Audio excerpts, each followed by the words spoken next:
Hello, and welcome to Live Parkinson's, Live an Exceptional Life. I'm your host, Chris Kustenbader, and I've been living an exceptional life with Parkinson's for the past 14 years. The mission of this podcast is to help as many people living with Parkinson's as possible lead a great quality of life. Today's topic, Parkinson's nutrition. Can what you eat help manage symptoms? Did you know your fork might be just as powerful as your medication when it comes to managing Parkinson's disease? Recent research suggests that what you eat can significantly impact symptoms you experience. In this episode, we'll delve into the fascinating world of Parkinson's nutrition and explore how simple dietary changes can help you fight back against tremors, stiffness, and fatigue. Thanks for tuning in. Let's start out by laying out what we'll be covering in this episode. I've divided it into 3 parts. In part 1, we'll examine the role of nutrition in Parkinson's. We'll look at how nutrition can impact Parkinson's symptoms, including tremors, stiffness, and fatigue. And then we'll look at the brain-gut connection and how gut health may play a role in Parkinson's progression. Then we'll discuss the potential benefits of specific nutrients, antioxidants, and vitamins for Parkinson's management. In part 2, we'll look at dietary considerations for Parkinson's. We'll discuss the Mediterranean diet and its potential benefits for Parkinson's.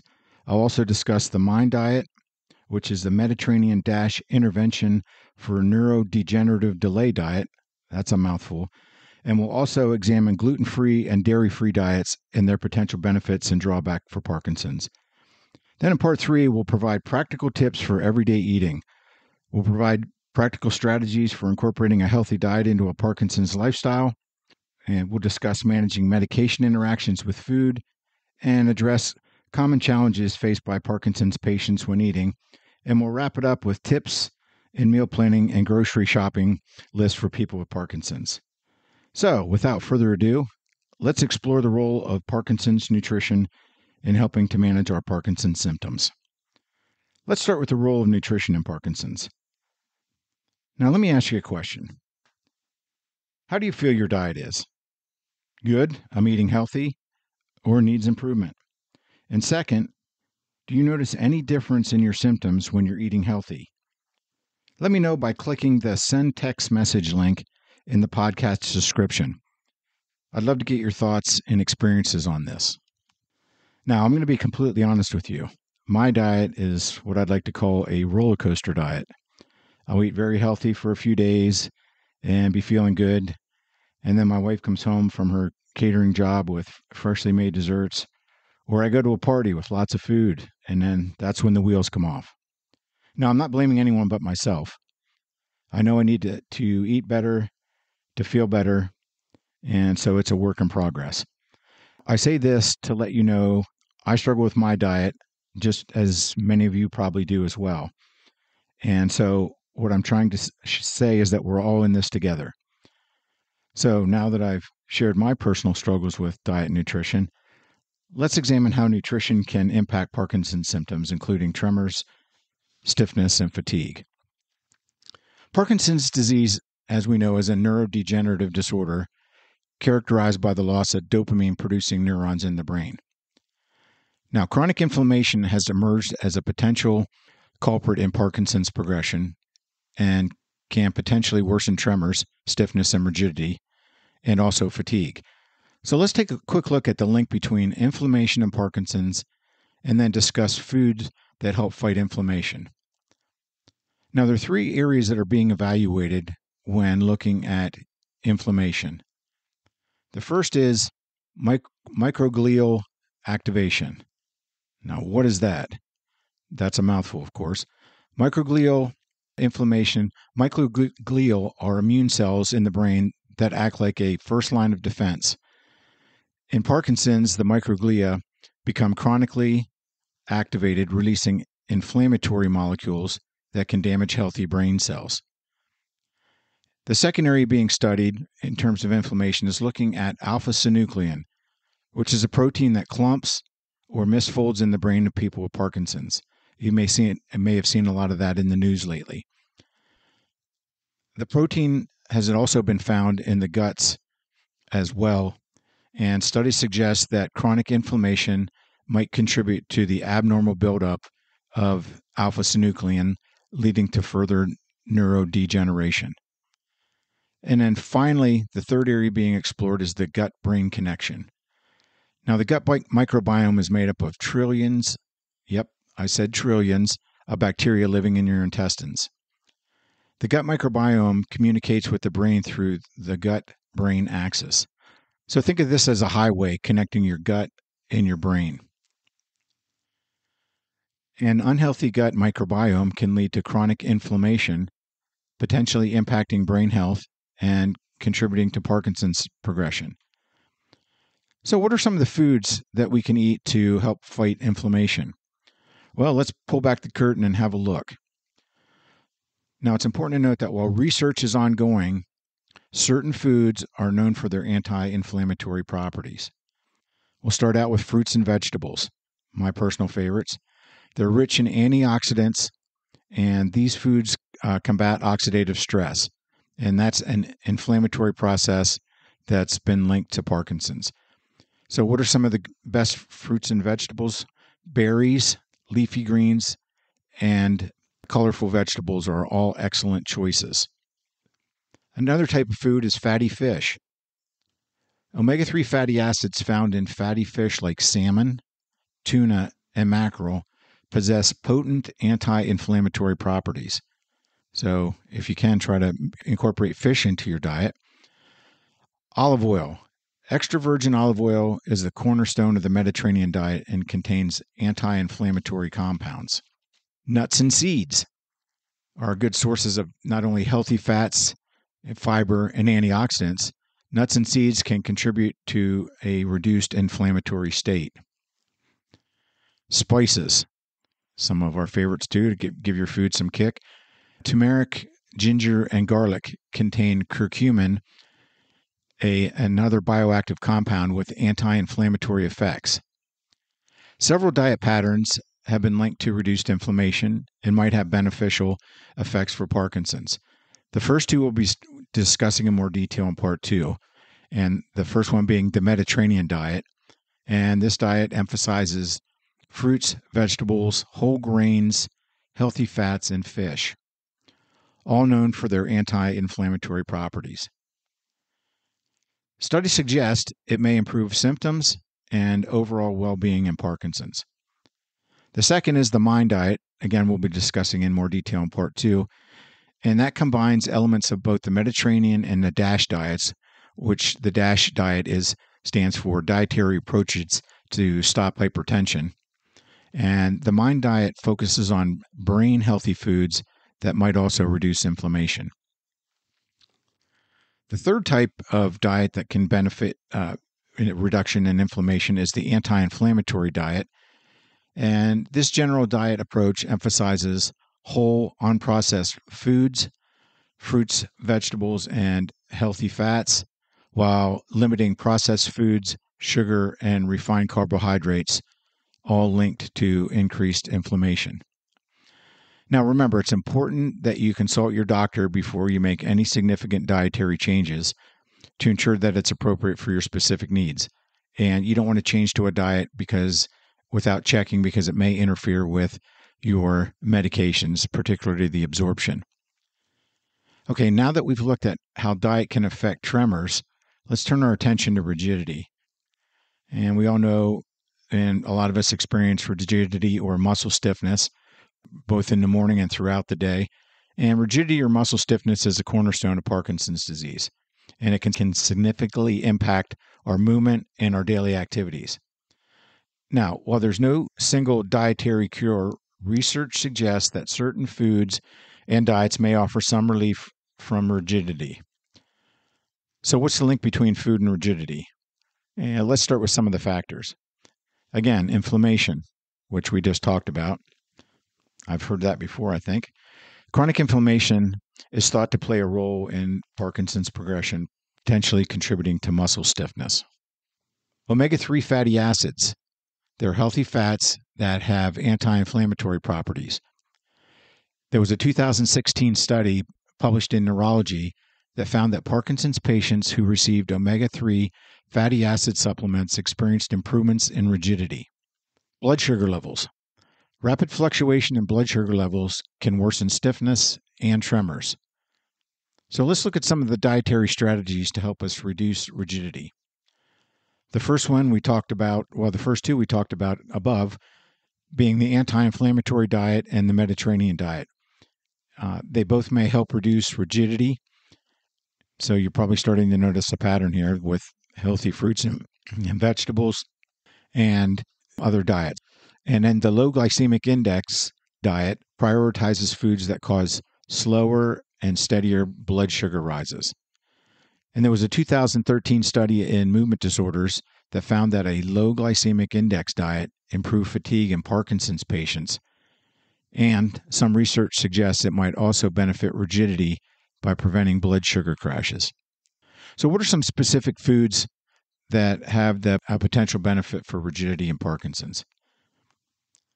And you may have heard these before, I'm just saying, but they include fatty fish, olive oil, fruits and veggies, and nuts and seeds. Now, research is ongoing and more studies are needed to definitely confirm the impact of diet on rigidity in Parkinson's. Now, remember, as with anything, individual responses to dietary changes can vary. What works for one person may not work for another. So it's important to find a personalized approach that works for you. And remember to review any significant changes with your doctor. Now, before we move on to part 2, I just wanted to briefly touch on the gut-brain connection and how gut health may play a role in Parkinson's progression. I did a separate podcast focusing on this specific topic, so I'll just provide a guide and a quick overview here. Now, the gut-brain connection is a hot topic in health research, and Parkinson's is no exception. It refers to the two-way communication highway between the gut microbiome, which again are the trillions of bacteria living in your intestine, and that's both good and bad bacteria. And that also includes fungi and any other organisms, and the central nervous system, the brain. So it's the highway that connects your gut and your brain. That's the gut brain axis. Now, here's how it might be linked to Parkinson's. The gut microbiome can influence inflammation throughout the body. So if you got a lot of bad bacteria in your gut and you have an unhealthy gut, it has the potential to cause chronic inflammation. And that's a suspect culprit in Parkinson's progression. When the gut isn't healthy, it might contribute to this inflammation. The other one we just talked about briefly was alpha-synuclein, but which is the protein that clumps together in the brain of people with Parkinson's. And this protein has been found not only in the brain of people with Parkinson's, but in the gut as well. And research suggests it might travel up the vagus nerve, which is a major gut-brain communication pathway for the brain, potentially seeding the development of Parkinson's. So think of it, the vagus nerve, as a highway connecting your gut and your brain. And just like with tractor-trailer trucks, information and supplies can be transported back and forth. Now, some early warning signs with the gut-brain connection include constipation and other gut problems that often appear before movement symptoms of Parkinson's.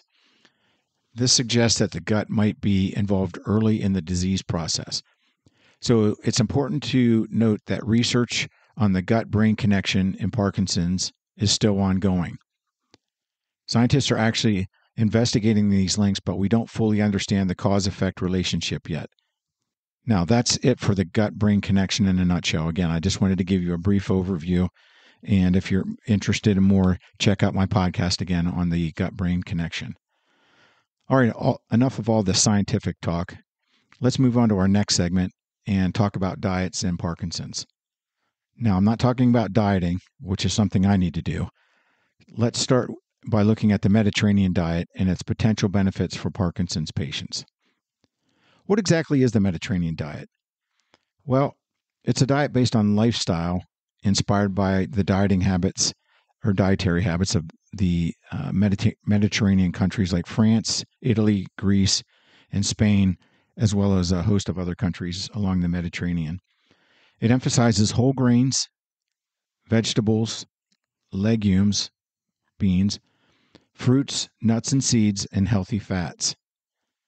It also includes moderate consumption of fish, seafood, dairy, and poultry, and they're all part of the diet. Red meats and sweets are infrequently consumed, and the Mediterranean diet has several potential benefits for Parkinson's. The first one is it's an antioxidant powerhouse. It's rich in fruits and vegetables and healthy fats like olive oil, and the diet provides a wealth of antioxidants. And these antioxidants may help to combat oxidative stress, which is a cellular process thought to contribute to Parkinson's progression, like I mentioned before. The diet also has some anti-inflammatory effects. And we talked a little bit about how chronic inflammation is suspected to play a significant role in Parkinson's. The Mediterranean diet, which emphasizes whole foods and limited processed foods, may help reduce inflammation throughout the body, potentially impacting Parkinson's symptoms. Gut health support. The fiber and diverse range of plant foods in the Mediterranean diet help to promote a healthy gut biome. As discussed earlier, a healthy gut biome may be linked to better management of Parkinson's. Improved cognitive function. Some studies suggest that the Mediterranean diet might benefit cognitive function, which can decline in some Parkinson's patients. This could be due to the diet's impact on blood flow and brain health. And then finally, overall well-being. The Mediterranean diet is generally heart healthy, promoting weight management and helping to reduce the risk of other chronic conditions. The overall improvement in health is indirectly an indirect benefit of Parkinson's management. Now, remember, always consult your doctor before making any significant dietary changes. So now that we understand the Mediterranean diet and some of the benefits it can provide, let's look at another complementary diet that has demonstrated some benefits with Parkinson's, the MIND diet. That's M-I-N-D. Is like the mind. The mind is a terrible thing to waste. Yes, you heard that correctly, the MIND diet. So what are we talking about? Most of you, and like myself, have probably never heard of the MIND diet. Well, the MIND diet stands for Mediterranean-Intervention for Neurodegenerative Delay. Ooh, that sounds kind of technical, doesn't it? So let's quit beating around the bush and tell you what it is. The MIND diet combines elements of the two other well-established dietary patterns, the Mediterranean and the DASH diet, which is Dietary Approaches to Stop Hypertension diet. And let's look at how the MIND diet might benefit Parkinson's patients. Where they're different is that the MIND diet's primary focus is on brain-healthy foods, and the Mediterranean diet's overall goal is overall health and longevity. So the MIND diet emphasizes specific brain-boosting foods, including green leafy vegetables, berries, nuts, whole grains, olive oil, fish and poultry, and these foods are all rich in antioxidants and vitamins, and includes healthy fats, all potentially beneficial for brain health. The MIND diet also limits unhealthy options. The diet recommends limiting red meat, butter, margarine, cheese, pastries, and fried foods, because these foods might contribute to inflammation and other processes potentially linked to Parkinson's progression. Now, the potential benefit of the MIND diet for Parkinson's includes reduced inflammation. And the emphasis on whole foods and limited processed foods in the MIND diet may help reduce inflammation, again, which is a suspected contributor in Parkinson's. And then it's also involved in improved gut health. Similar to the Mediterranean diet, the MIND diet promotes a healthy gut microbiome with its focus on fiber-rich plant foods. This gut health may positively impact Parkinson's symptoms. And then finally, cognitive protection. Studies suggest that the MIND diet might slow cognitive decline. Now, while the Mediterranean and MIND diets are similar because they stress eating fresh fruits and vegetables, whole grains, fish and poultry, olive oil, and healthy fats. Again, they're different in their focus. The Mind Diet's focus is on brain health and also lists foods to avoid. Again, butter, cheese, red meat, fried foods, pastries, and sweets. The Mediterranean diet focuses on overall health and longevity and has no specific restrictions on fat and sodium like the Mind Diet does. So you may be asking yourself, is one better than the other for Parkinson's symptoms? That's a good question. So I did a search and found a 2002 study called The Comparison of Association Between the Mind and the Mediterranean Diet. Scores with patients' reported outcomes in Parkinson's disease, which compared the two diets in about 1,200 study participants. And what the study found was that people that adhered to the Mind Diet significantly reduced total non-motor and motor pro-PD scores. And what are pro-PD scores? Well, they're based on a questionnaire of 33 common PD symptoms. So these symptoms are ones that people experience on a regular basis. And the study suggested that the Mind Diet had a greater impact on symptom severity compared to the Mediterranean diet. Also, the Mind Diet scores produce significantly reduced symptom severity in constipation, anxiety, fatigue, insomnia, forgetfulness, and sexual dysfunction compared to the Mediterranean diet. Now, here's one of the key findings I wanted to share with you from this study. This study or analysis showed that specific diet categories significantly reduce symptom severity. I'll say that again. The study or analysis showed that specific diet categories significantly reduce symptom severity. Higher consumption levels of butter, margarine, red meat, cheese, fast food, carbonated and sweet beverages, pastries, and sweets were associated with greater severity of PD symptoms. On the other hand, greater consumption of nuts, vegetables, and berries, beans, and non-fried fish were associated with lesser severity of PD symptoms. So again, the greater consumption of healthy foods, the nuts, berries, beans, non-fried fish were associated with lesser severity of PD symptoms. I think that's really a key finding. And this was the first study that compared the effects of the Mind and Mediterranean diet on both motor and non-motor symptoms and their severity in PD. Now, you may be thinking that's interesting, but can you provide some more details on the Mind diet, since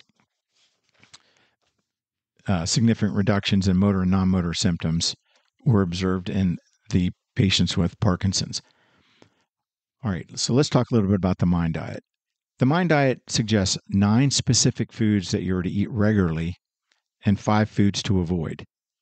Foods to include on the Mind diet are green leafy vegetables, and they recommend a cup of raw or half a cup of cooked green leafy vegetables, 6 or more servings per week.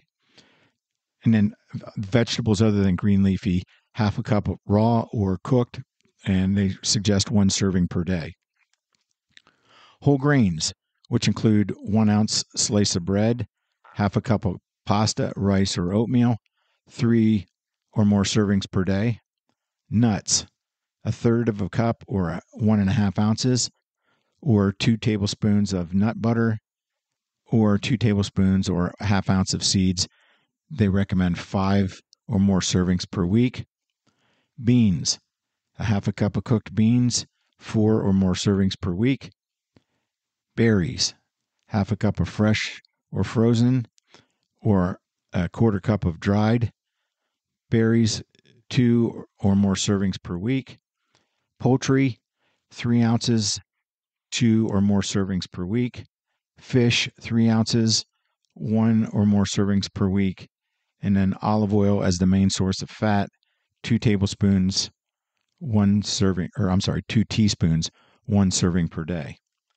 Now, foods to avoid on the Mind diet: butter and margarine, cheese, red meat, fried foods, and pastries and sweets. And most of those foods, they recommend less than one per day or one per week. Now let's look at the Mediterranean diet foods, and they include fish and seafood, 3 to 4 ounces, 2 or more times per week. Olive oil, 1 tablespoon, 1 to 4 times per day. Fruit, half a cup to 1 cup, 3 servings per day. Vegetables, half a cup cooked or 1 cup raw, 3 servings per day. Poultry, 3 to 4 ounces, 1 to 2 times per week. Eggs, 1 egg up to 4 times per week.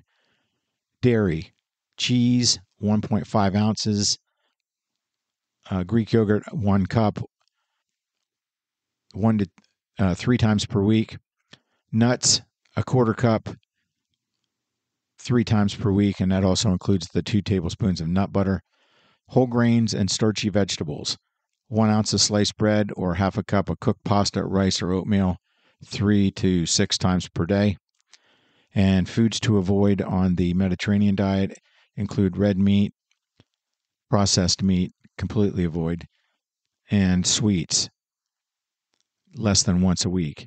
And then same with the red meat, less than once a week. So as you can see, both are similar but different in some of the types of foods. Now, I want to stress that it is important that you review your diet plans with your doctor to make sure that they meet your specific needs and they're not going to interfere with your medications. I can't state that enough. Now, based on a lot of the research I've done for the podcast, I'm going to talk to my doctor about potentially moving to the MIND diet, and for 2 reasons. The first is its focus on brain health and some of the improvements that we're seeing in motor symptoms and Parkinson's. And second, I've struggled with weight my whole life. I bought the lifelong pass to the roller coaster weight loss plan. I lose weight. I tell myself, I'm not going to let myself gain weight again. And sure enough, 6 months later, I say to myself, let's hop on that roller coaster ride again and go for a ride. In a short time, I put the weight back on. So to get around this and break the cycle, I'm going to start doing a food journal and logging everything I'm eating daily. I'm going to follow the specific guidelines of the diet and do a 1-week meal plan and a shopping list. And I'm only going to buy what's on the list. And then I'm going to set some weight loss goals and track both weight loss and symptoms. So there's some goals, so they're going to help keep me on track. But I'm going to use the 1-week meal plan and shopping to make sure that I'm not going out and buying a lot of junky type food. So let's look briefly now at the gluten-free and the dairy-free diets and their potential benefits and drawbacks for Parkinson's.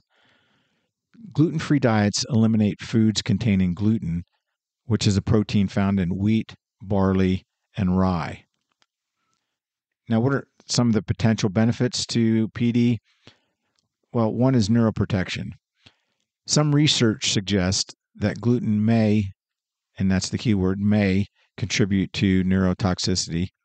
And a case study reported a significant improvement in Parkinson's symptoms after 3 months, according to an article in parkinsonsresources.org. Now, remember, it's a case study and not a clinical study. So that doesn't mean you don't want to run right out and do the gluten-free diet because it showed a 3-month reduction. And again, that was just based on a case study. Another benefit is reduced inflammation. Gluten can trigger inflammation in susceptible people, and by avoiding gluten, you may reduce the overall inflammation in your body. So some drawbacks include nutrient deficiencies. Some of the gluten-free products often lack essential vitamins like B vitamins, iron, and fiber, and then they're often more expensive. Now, let's take a look at dairy-free diets. This type of diet excludes all dairy products, including milk, cheese, yogurt, cottage cheese, etc. And the benefits include reduced inflammation in people who are lactose intolerant, and eliminating it may help manage inflammation. Now, drawbacks include a potential for calcium and vitamin D deficiency, since dairy is a major source of both of these important vitamins and minerals, because calcium is important in bone health as well as other functions. And protein intake may be reduced since dairy products provide protein, and it requires other sources of protein if you're going to not include dairy in your diet. Now, before we move on to part 3, I wanted to share with you an offer from Audible.com. Audible.com lets you enjoy all of your audio entertainment in one place. They offer an incredible selection of audiobooks across every genre, from bestsellers to new releases, celebrity memoirs, motivation, wellness, business, and more. Audible includes thousands of podcasts, from popular favorites to exclusive new series. As an Audible member, you can choose one title per month to keep from an entire catalog, including bestsellers and the latest releases. The Audible app makes it easy to listen anytime, anywhere. Whether you're traveling or working, walking, you choose. New members can try Audible for free for 30 days. Now, 2 of the audiobooks that I recommend are A Funny Thing Happened on the Way to the Future by Michael J. Fox and Ending Parkinson's Disease, A Prescription for Action by Ray Dorsey and others. Now, to take advantage of this offer, visit www.audibletrial.com/exceptionallife. That's www.audibletrial.com/exceptionallife. I'll include a link in the podcast description. For complete transparency and honesty, if you sign up for the free 30-day trial of audible.com, and again, that's the free audiobook, it pays me a small commission, which I use to support this podcast. So if you decide to sign up for the free 30-day trial, I want to thank you for supporting this podcast. So let's round out our nutrition for Parkinson's discussion by providing some practical tips. First, I wanted to discuss managing interactions with food. Let's start with protein, because protein can have effects on how well your Parkinson's medications are working, particularly those of us that take levodopa. Protein competes with levodopa for absorption in the small intestine. This means that a high-protein meal can delay or reduce the effectiveness of your medication. So what are some of the strategies you can use? Well, first, you can take levodopa on an empty stomach, ideally 30 to 60 minutes before the meal or 2 hours after a meal to allow for maximum absorption without any competition from protein. Second, you can plan your protein intake. If taking levodopa on an empty stomach causes nausea, consider a small, low-protein snack like crackers. Also, space out your protein intake throughout the day and take carbidopa or levodopa when your stomach is less full of protein. Because again, protein is going to block the absorption of the levodopa. High fiber foods can also slightly delay levodopa absorption, so consider spreading out your fiber intake as well throughout the day. Now let's look at some common challenges faced by people with Parkinson's. Challenge number 1, tremors and difficulty holding utensils when you're eating. Explore using weighted utensils that have specialized grips or offer better control. Also, rocker knives are another example. I just recently did a podcast on some Parkinson's power tools, and I talked about weighted utensils and rocker knives. So if you need additional information, please check that out. You can use thicker straws for liquids, and they can help when trying to manage tremors. And then also you can use a weighted glove as well to help control your tremors. Challenge number 2 is slowed movement and stiffness.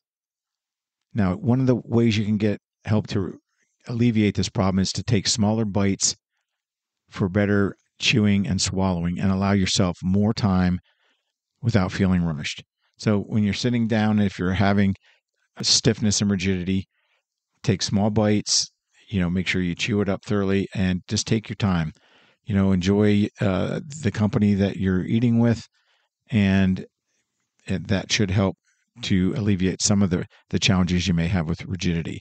And then the third challenge is drooling. If you happen to experience a lot of drooling during the day, opt for thicker foods like soups, stews, and pureed foods, because they're easier to manage is one example of why those foods are better options. And then another thing you can do is keep an upright posture. So while you're eating, try to make sure you sit up because that's going to help with swallowing and it's going to also help minimize drooling. Now, finally, let me give you some fast and easy tips that I use for meal planning and grocery shopping. I'll just come right out and say it. I use AI to help me generate a shopping list and a 7-day meal plan. And it's all done in less than 10 seconds. Yep, you heard that right. 10 seconds. I use Gemini, which is a Google-based AI, and Copilot AI from Microsoft. Now, they're free to use, so all you need to do is just go do a search for Gemini or Copilot, and once it comes up, there'll be a little box in there, and I simply type in, please create a shopping list for the Mind or Mediterranean diet and a 7-day meal plan, and I hit the enter button. And then in less than 10 seconds, I have a shopping list and a 7-day meal plan that includes breakfast, lunch, dinner, and any snacks. Now, I highly recommend AI. It's a lifesaver. It's going to save you a lot of time, and it's going to help you save time from poring over cookbooks and recipes and just going online and searching for recipes. You can do it in a matter of seconds with the help of AI. So again, I highly recommend it. So living with Parkinson's doesn't have to mean feeling powerless. In this episode, we looked at nutrition's role in managing Parkinson's symptoms and the surprising connection between what you eat and how you manage your symptoms. We explored the gut-brain connection and how gut health might play a role in Parkinson's progression, and we explored the Mind and Mediterranean diets and how they can be used to help manage Parkinson's symptoms. We looked at managing medications with food and discussed some easy tips for meal planning and shopping. So take action today. Talk to your doctor and discuss how dietary changes can complement your existing treatment plan. You can also consult a registered dietitian to get personalized guidance in creating delicious and nutritious diets and meal plans that are personalized just for you. Now, remember, you're not alone in this fight. By optimizing your nutrition and adding these strategies, you can take control of your health and experience a better quality of life with Parkinson's.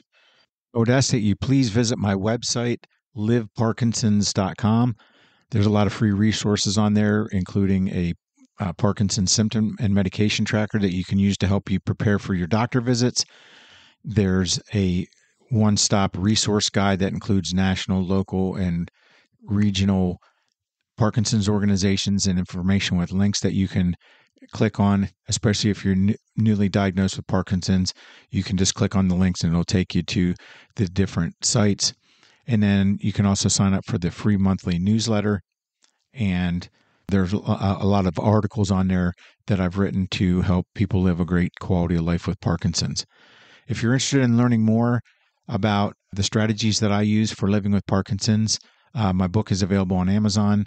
It's called Spectacular Life, 4 Strategies for Living with Parkinson's, and it's called My Journey to Happiness.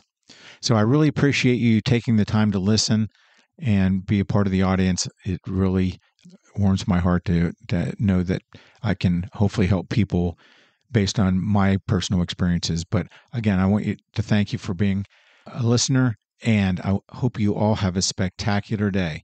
Thanks again, and hope to see you on future podcasts.